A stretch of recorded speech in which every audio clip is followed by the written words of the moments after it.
ఆ phone tapping సంబంధించిన ఎక్విప్మెంట్లు ఇంకా వీరి దగ్గర ఉన్నట్లు నాకు అనిపిస్తుంది. ఏదైతే నేను కాన్ఫరెన్స్ లో నేను తీసుకున్న కాల్ని నేను ఏం మాట్లాడానో అని మీరు అడుగుతున్నారో, వీరి దగ్గర ఫోన్ ట్యాపింగ్ చేసి ఉండకపోతే ఇప్పుడు కూడా చేస్తున్నారు. దీన్ని బట్టి ప్రభుత్వం సీరియస్ గా తీసుకుంటుంది. ఈ ఫోన్ ట్యాపింగ్ ఎక్విప్మెంట్ ఇంకా ఉన్నది అని నిర్ధారణ అవుతుంది.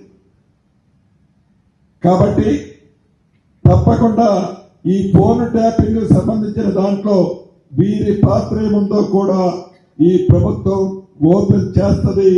ఇంకా ఎన్ని ఎక్విప్మెంట్లు ఏ మామిడి తోటలలో, ఏ ఫామ్ హౌసెస్ లో ఎవరు ఇంట్లో ఉండి ఇంకా దొంగతనంగా ఈ ఫోన్ ట్యాపింగ్ లో ఎంతమంది వింటున్నారో ఈ ప్రభుత్వం ఎంక్వైరీ చేసి వారిని కూడా చట్టరీత్యా